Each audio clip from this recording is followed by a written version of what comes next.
문재인 정부의 제2기 경제팀이 꾸려졌습니다. 이른바 김앤장으로 불렸던 김동연 경제부총리 그리고 장하성 정책실장이 동시에 교체됐는데요. 청와대의 경제 투톱 교체, 어떤 의미가 있는지 짚어보겠습니다. 이 자리에 최창렬 용인대 교수, 서성교 건국대 초빙교수 나오셨습니다. 안녕하십니까? 안녕하세요.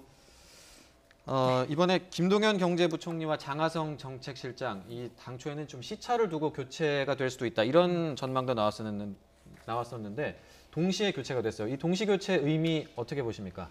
네, 이번에 교체라기보다는 사실상 문책성 경질이 아닌가 이렇게 보여집니다. 네. 의미는 두 가지로 볼 수 있는데요. 첫 번째로는 우리 경제 상황이 굉장히 어려운데 그래서 경제 위기냐 아니냐 이런 논쟁이 지금 붙어 있습니다. 그런데 청와대 장하성 정책실장은 경제 위기가 아니다. 내년쯤 되면은 경제가 좋아질 거다. 이렇게 인식하고 있는 반면에 네. 김동연 경제부총리는 경제 위기 상황에 가깝다. 경제 정책의 수정이 필요하다. 이렇게 청와대와 경제부총리 간의 갈등과 대립이 조성되고 있었기 때문에 청와대 입장에 봤을 때는 조기에 빨리 수습해서 이 경제 위기가 국민적 관심사로 확산되지 않도록 할 필요성이 있었고요. 두 번째로는 경제 투탑이라고 불려지고 있는 청와대 정책실장과 경제부총리 간의 갈등을 조기에 수습해서 대통령과 청와대가 이 국면을 정면 돌파하겠다. 네. 이런 의지가 상당히 피력됐다고 보여지겠습니다. 네, 사실 당초에는 지금 치열하게 내년도 예산안 처리가 이루어지고 있는 정국이기 때문에 김동연 경제부총리만은 12월쯤에 그 이후로 이제 예산안 처리가 다 끝난 이후로 좀 미뤄지지 않을까 점쳐졌었는데 조금 이례적이었어요. 어떻게 보셨습니까? 예산안이 심의 중인데 네. 경제부총리를 교체하는 건 굉장히 이례적이죠. 대체로 아마 이제 연말 정도에 이제 네. 예산안이 통과되고 난 다음에 교체하지 않겠느냐 이런 이제 전망이 지배적이었어요. 네. 그런데 지금 이제 앞서 우리 서 교수 잘 설명하신 것처럼 지금 이 장하성 정책실장과 김동연 부총리의 이 경제 정책 그리고 경제 방향을 두고 네. 또 우리나라 현재의 경제에 대한 진단을 두고 상당히 갈등이 불거져 왔고 그것이 이제는 기정사실화 되어 왔죠. 그러다 보니까 어차피 교체설이 이제 나왔고 보도가 됐잖아요. 그런 상황 속에서 더 이상 유지하기가 좀 어려웠을 거예요. 아마 시장에 주는 이제 메시지도 있어야 될 것이고 시장의 안정도 필요하기 때문에 기정사실화된 그 교체설을 두고 계속 이제 경제부총리를 가져갈 수 없었을 것 같아요. 그래서 처음엔 사실 또 경제부총리를 먼저 경질한 다음에 그런 다음에 이제 장하성 실장을 교체할 거다 이런 이제 전망도 있었는데 네. 특히 또 어느 한쪽을 먼저 교체하게 되면 네. 그쪽이 잘못됐다라는 시그널을 또 줄 수가 있어요. 왜냐하면 지금 현 정부가 추구하고 있는 게 소득주도 성장, 네. 혁신 성장, 공정 경제의 이 3대 경제 기조를 유지하겠다라는 거기 때문에 네. 어느 한쪽을 먼저 교체하는 것은 굉장히 부담스러웠을 것 같아요. 그래서 아마 두 명을 동시에 두 분을 교체한 게 아니냐 이렇게 생각이 됩니다. 네. 후임으로 인선된 사람을 좀 보면 경제부총리에는 홍남기 국무조정실장 그리고 정책실장에는 김수현 청와대 사회수석이 이제 발탁이 됐는데요. 먼저 그 여야의 반응을 좀 직접 한번 들어보고 이야기 추가로 나눠보도록 하겠습니다. 한번 직접 들어보겠습니다. 문재인 대통령의 국정 철학으로 제시된 포용적 성장 사회 실현을 위한 인적 엔진을 새롭게 장착하는 야심적인 선택이라고 할 수 있습니다. 무소불위의 청와대 이 간신배들의 그 압력에 못 이겨서 대통령도 뻔히 알면서 경제부총리를 먼저 경질하겠다는 것은 국민을 우습게 보는 처사가 아닐 수 없습니다. 지금 경제는 분배와 정의보다도 생산과 성장의 위기입니다. 이 위기를 시장에서 기업과 함께 헤쳐나갈 실용적 시장주의자를 원하고 있습니다. 네, 보신 것처럼 이 각 당의 반응은 좀 극명하게 엇갈리는 것 같은데요. 이 두 분은 어떻게 평가하십니까? 서 교수님 먼저 말씀해 주시죠. 네, 지금 그 경제 상황이 굉장히 어렵습니다. 특히 자영업자들, 그다음 중소기업들, 대기업들까지 어려운 상황입니다. 그리고 청년, 장년, 노년 말할 것도 없이 다 굉장히 경제가 어려운 상황인데 경제가 어려운 상황이라고 제대로 인식을 한다면 이 경제 상황을 바꾸기 위한 과감한 변화의 선택을 해야 되는데 이번 인사를 보면 좀 무난한 안정적인 인사이지 않나 그렇게 평가할 수밖에 없습니다. 네. 뭐 여당에서는 아주 새로운 인선이라고 이야기했는데 홍남기 그 신임 경제부총리 후보자도 최근에 국무조정실장을 하다가 승진 발탁이 된 거고요. 그다음에 김수현 정책실장도 최근까지 사회수석을 하다가 정책실장으로 발탁 승진됐기 때문에 내부 인선이라고 보여지고 있고, 이런 인사는 안정적이지만은 새로운 변화와 추동력을 만들어내기는 좀 어렵지 않을까, 이렇게 보여집니다. 네. 최 교수님은 어떻게 평가하십니까? 그러니까 지금 이제 제일 문제가 이 소득주도 성장과 혁신 성장을 어떻게 조화시키냐의 문제거든요. 네. 지금 장하성 실장과 김동연 부총리의 갈등도 바로 거기서 비롯됐던 거란 말이에요. 한국의 경제 구조를 어떻게 진단하느냐 문제, 한국 사회를 어떻게 보느냐의 문제이기 때문에 결국은 이번에 그 또 문재인 대통령이 시정연설에서 한 얘기가 있잖아요. 포용국가라는 개념을 얘기를 했어요. 네. 포용국가라는 건 함께 잘 사는 나라, 단 한 명의 사람도 차별받지 않는 나라라는 이제 언급을 했는데, 그렇다고 해서 현재 거시경제 지표가 악화되고 있고, 손학규 대표의 그 말씀처럼 기본적으로 지금 분배 정의가 물론 중요합니다만 시장의 어떤 현재 어떤 시장 친화적인 이런 정책도 굉장히 중요하단 말이죠. 근데 이 정부로서는 이 양쪽을 다 포기할 수가 도저히 없어요. 아무리 분배 정의보다 당장 닥친 경제가 위기라 하더라도 오늘 고시원 화재 보십시오. 그렇죠. 한국 사회 성장의 그늘의 민낯이 그대로 드러나고 있는 거거든요. 네. 이런 상황 속에서 시장 친화적인 정책만 할 수 없는 것이고, 그렇다고 해서 분배, 정의, 복지 이런 것만도 얘기할 수가 없는 상황이기 때문에 그래서 바로 이제 그런 것들 고려해서 김수현 수석을 다시 정책시장으로 발탁을 하고, 김수현 수석 같은 경우는 이제 포용 국가의 개념을 문재인 대통령과 오래전부터 이제 같이 인식을 공유해 왔던 사람이기 때문에 발탁했던 것으로 보이고, 홍남기 국무조정실장도 뭐 정통 관료 출신이니까 네. 이른바 실용적인 시장주의자라고 이제 생각을 했던 것 같아요. 그리고 무난한 인사다라고 보는 측면에서 했는데, 또 하나가 지난번에 이 갈등이 불거진 게 이른바 투톱이라고 그래가지고 경제사령탑이 있는데 또 이제 정책실장이 청와대에서 뭔가를 계속 장악해 나가는 이런 것들 때문에 경제에 대해서 상당히 이상한 신호를 줬단 말이에요. 그러니까 홍남기 실장으로 하여금 어쨌든 경제 완톱을 강조하고 또 포용 국가를 강조하고, 그러니까 이번 윤영찬 그 국민소통수석이 그런 얘기를 했어요. 이번 인사의 키워드는 포용 국가다. 그리고 원톱이다. 네. 정책 조율 능력이다. 이 세 가지 얘기한 걸로 봐서는 일단 경제사령탑으로는 홍남기 실장, 홍남기 이제 경제부총리 아직 뭐 최종 이제 인사청문회가 통과 안 됐으니까 아직은 뭐 부총리 아닙니다만 내정자가 하는 것이고, 그러나 어쨌든 간에 포용 국가로서 우리가 지향해야 되는 복지국가라든지 사회 안전망 이런 것들은 지금 이제 김수현 이제 정책실장으로 하여금 한다, 이런 그 개념이 포함되어 있는 그런 인사라고 보여집니다. 일단. 각각의 후보자 내정자를 조금 들여다보겠습니다. 야당이 지금 거세게 반발을 하고 있는 상황이기 때문에 이제 앞으로 있을 인사청문회가 굉장히 험한 난관이 예상이 되고 있는 상황이거든요.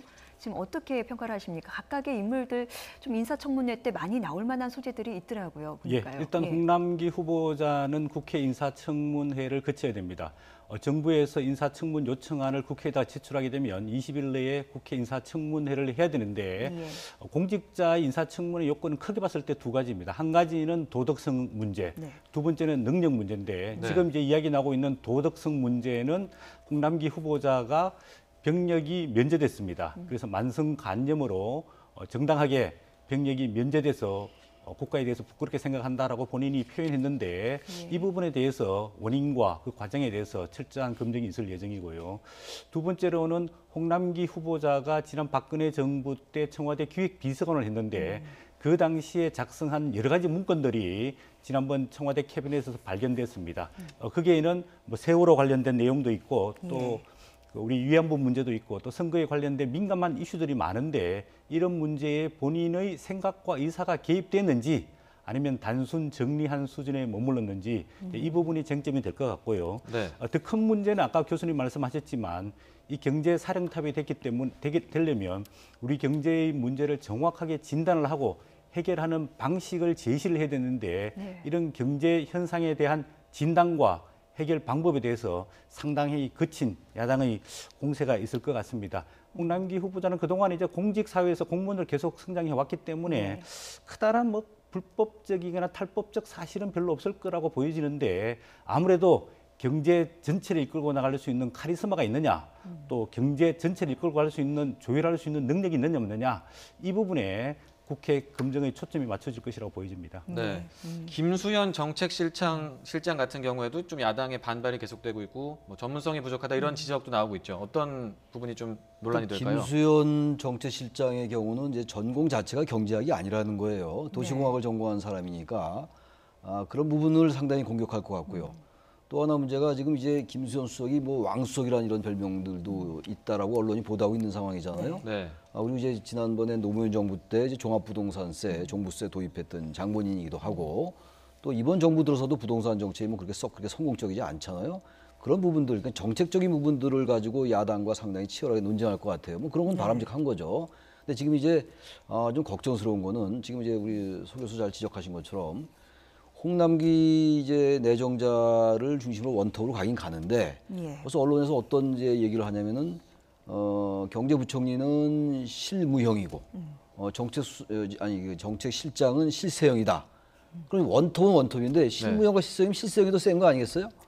그렇다면 청와대와 더 전면에 날 수가 있는 거 아니냐. 게다가 이제 문재인 대통령과 물론 이제 홍남기 내정자도 마찬가지고 김수현 이분도 마찬가지긴 합니다만 기본적으로 어쨌든 문재인 대통령과 여러 가지 국정과제라든지 포용국가라든지 우리 지금 사회가 지향해야 될 어떤 사회적 불평등 이런 부분들은 아무래도 홍남기 내정자보다는 김수현 수석과 문재인 대통령 인식이 같이 공유된 부분이 많은 것처럼 보여요. 네. 그렇다면 이제 정책 과정 속에서 물론 당연히 원톱으로 이제 경제 사령탑이 이제 권력을 행사하겠으나 과연 얼마나 리더십을 행사해서 이 투톱 간에 사실상의 투톱이 될 수가 있겠죠. 개념은 원톱이지만 왜냐하면 소득주도 성장과 혁신 성장을 같이 가야 되는 것이기 때문에 분명히 지향의 차이 있어요. 그러니까 김수현 정책실장이 포용국가의 큰 그림을 그리면서 실제적인 시장 친화적이고 시장과 소통하는 건 이제 홍남기 내정자, 홍남기 부총리가 되겠죠.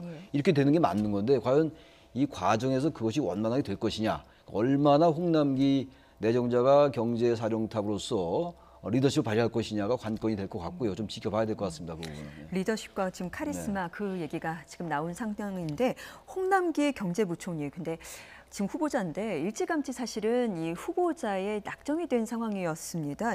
인사 발표 전부터도 이낙연 국무총리가 민다는 그런 소문이 있었는데 청와대가 인선 배경을 설명하면서도 이 부분을 언급했습니다. 함께 들어보겠습니다. 70여 차례 지속된 이낙연 총리의 대통령 주례보고에 배석해 누구보다 대통령의 국정 철학을 잘 이해하고 있으며 이 총리의 강력한 천거가 있었습니다. 네. 이제 앞으로 이 부분을 보면 이낙연 국무총리의 천거가 있었다. 이런 내용을 보면 경제 부분까지도 이낙연 국무총리의 어떤 영향력이 더 강화되는 거 아니냐 하는 분석이 나오고 있는데 어떻게 보십니까? 윤영찬 수석이 이제 이 인사에 이낙연 총리가 개입했다. 이낙연 총리가 사실상 헌법상의 권한을 이제 그 행사한 거죠. 네. 국무총리는 제청권이 있으니까 그리고 국무총리는 대통령의 명을 받아서 내각을 통할한다라는 게 나와 있어요 헌법에. 그래서 이른바 우리가 책임총리라는 얘기를 많이 하는데 네. 굉장히 이례적이죠. 청와대 윤 수석이 기자들 앞에서 언론 앞에서 이낙연 총리가 청구했다는 말을 밝혔단 말이에요. 그러니까 이거는 사실 명시적으로 이낙연 총리에게 책임총리라는 표현은 안 썼습니다만 사실상 책임총리로서의 무게를 실어준 거죠. 그러니까 어쨌든 총리로 하여금 경제나 민생 이런 것들을 좀 통할하게 하고 그런 다음에 이제 남북 문제라는 이제 북미 비핵화가 워낙 이제 중차대하기 때문에 대통령은 외교나 국방, 안보 이쪽에 하겠다는 그런 명시적이기까지는 않다 하더라도 암묵적이고 묵시적인 그런 하나의 생각이 있기에 그 이낙연 총리의 청구를 공식적으로 확인해 준 게 아니냐라고 생각이 듭니다. 서 교수님은 어떻게 보십니까? 네, 교수님 말씀 상당히 동의하는데요. 사실 이낙연 총리 그동안에 한 1년 반 동안 뭐 했느냐 이런 이야기들이 굉장히 많았습니다. 근데 최근에 이제 청와대에서 이낙연 총리의 역할론에 대해서 굉장히 힘을 실어주고 있거든요. 그동안에 대통령 주례보고를 단독으로 계속해 왔다.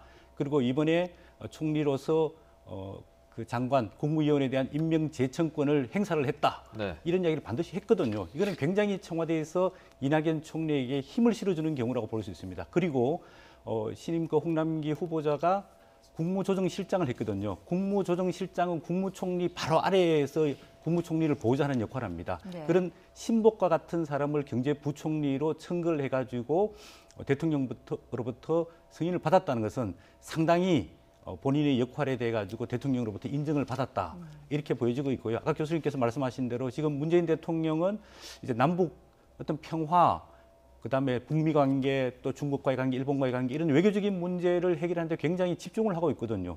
그렇게 본다면 결국은 국정과 내치에 대해서는 총리의 역할이 앞으로 더 필요해질 수밖에 없지 않느냐, 이제 이런 부분이 있고, 이제 정치적으로 의미를 해보면 결국은 이낙연 총리가 호남 총리지 않습니까? 네.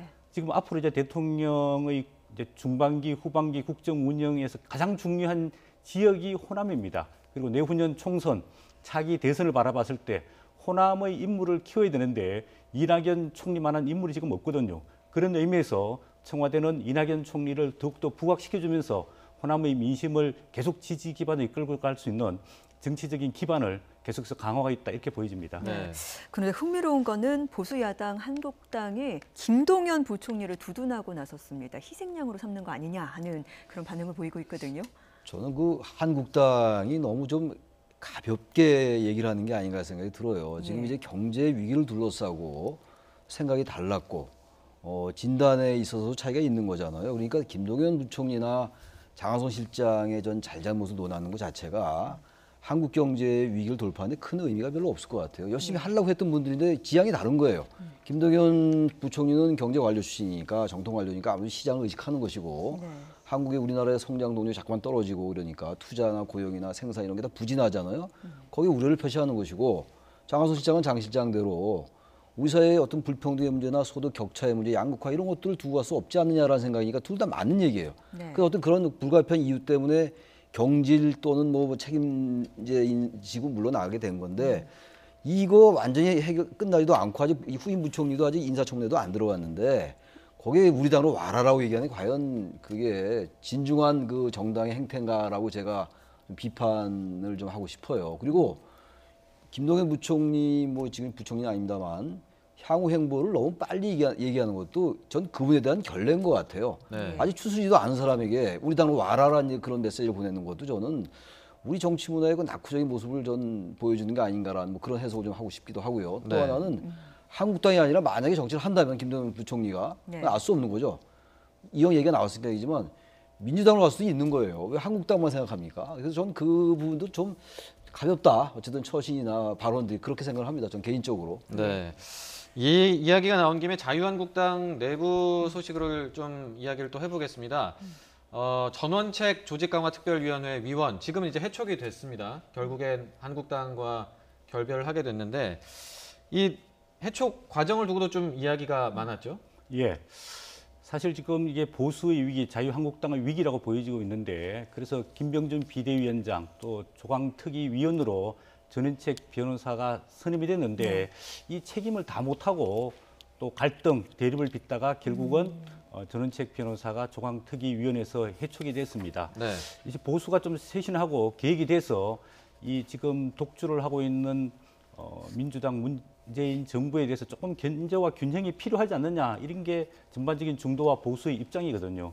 그런 측면에서 굉장히 좀 안타깝고 또 아쉽다 이렇게 보여집니다. 그동안에 그 자유한국당 쇄신과 또 인적 청산을 둘러싸고 방식을 어떻게 할 거냐, 또 그 시점을 어떻게 할 거냐, 예. 또 강도를 어떻게 할 거냐, 뭐 이런 걸 두고 계속 비대위와 조광특위가 갈등을 빚어왔는데 현실적으로 외부 인사들이 와서 이렇게 쇄신과 혁신하기가 굉장히 어려운데 이런 기대가 조금 무너지고 있어서 상당히 조금 아쉽다는 생각이 들고 이번 계기로 다시 한번 자유한국당이 좀 국민의 기대에 부응하기 위해서 좀 더 쇄신과 혁신에 박차를 갈 필요가 있다고 보여집니다.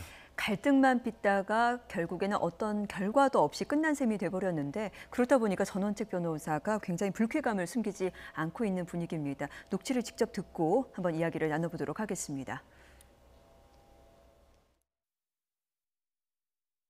제가 며칠 안으로 가급적 빠른 시일 안에 입장 정리를 하겠습니다.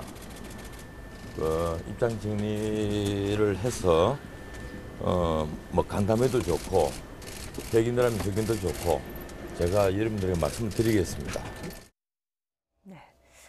원래 오늘 이렇게 기자들 만난 자리에서 지금 얘기를 밝힌 건데 사실은 추가 얘기를 좀 하고 싶어서 기자회견장을 뭐 예약까지 했었다 그런 얘기까지 했었어요. 뭔가 숨기고 있는 이야기가 있어 보이는데 어떻게 그 보시나요? 이제 일단 그 전원책 변호사의 해촉의 표면적인 이유는 네. 전당대회 시기를 두고 이제 김병기 갈등을 위원장 빚었죠. 지도부와 이제 네. 갈등을 빚은 거잖아요. 내년 네. 2월에 해야 된다라는 게 지도부의 생각이었고 내년 2월에 하는 거는 인적 쇄신을 안 하겠다는 거 아니냐라고 이제 전원책 변호사가 반발하면서 이런 상황까지 왔어요. 네. 그다음 근데 그건 표면적인 이유인데 지금 전원책 변호사의 주장에 따르면 김명준 비대위원장이 조직 강화 특위, 조강 특위의 위원을 누군가를 청탁했다. 그 부분을 안 들어줬기 때문에 이런 일이 생겼다라고 지금 전원책 변호사가 주장하고 있단 말이죠.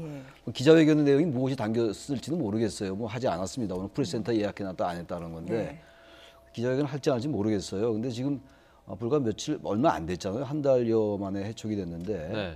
사실 전원책 변호사가 조강특위 위원으로 간 다음에 굉장히 그 갈등이 좀 많았던 것 같아요. 처음에는 상당히 뭐 인적쇄신 쪽에 방점을 찍는 것 같았는데 이른바 태극기 부대도 통합의 대상이다 이런 얘기를 하면서 또 이제 당내 또 반발이 갈등이 있었고 또 여러 가지가 있었던 것 같아요. 박근혜 전 대통령 탄핵을 두고 이제 끝장 토론하자 이런 것들도 어쨌든 당내 갈등을 일으키는 소지가 됐고 그렇기 때문에 전원책 변호사의 저런 모습들이 좀 어느 한쪽으로 가지 않았던 것 같고요.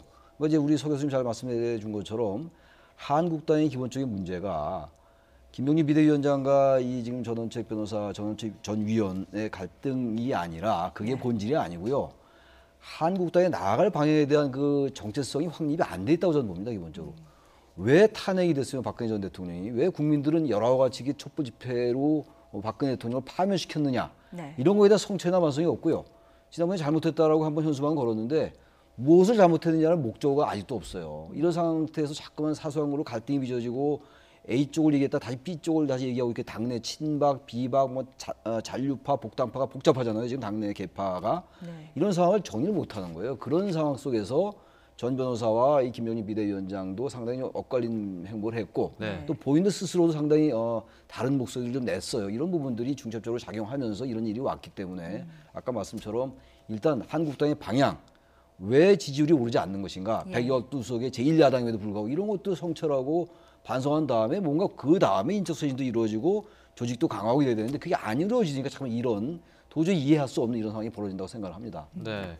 그 보수 논객인 전원책 변호사를 굉장히 야심차게 좀 김병준 비대위원장이 굉장히 어렵게 또 모셔왔는데 스스로 이렇게 내치는 꼴이 됐어요. 이걸 두고 좀 김병준 비대위원장의 책임론도 좀 불거질 것 같은데 어떻게 보십니까?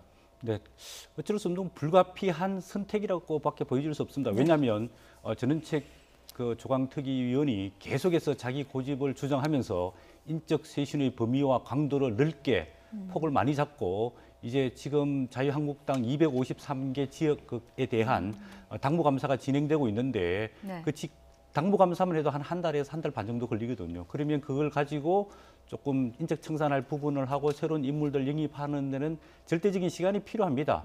그럼에도 불구하고 너무 5월, 6월 늦게까지 전당대회를 끌게 되면은 당내에 있는 그 의원들과 또 개파에 있는 의원들이 이거를 수용하고 참지를 못하게 되거든요. 그렇게 본다면 당내 갈등만 더 심해지기 때문에 비상대책위 입장에 봤을 때는 어쩔 수 없이 전원책 변호사를 해촉할 수밖에 없는 상황인데 그 해촉하는 과정 속에서 너무 개인적인 감정들이 너무 많이 드러난 것도 상당히 아쉽지 않느냐. 예를 들자면 전원책 변호사가 뭐 자르려면 잘라라. 불감청원이면 고소원이다.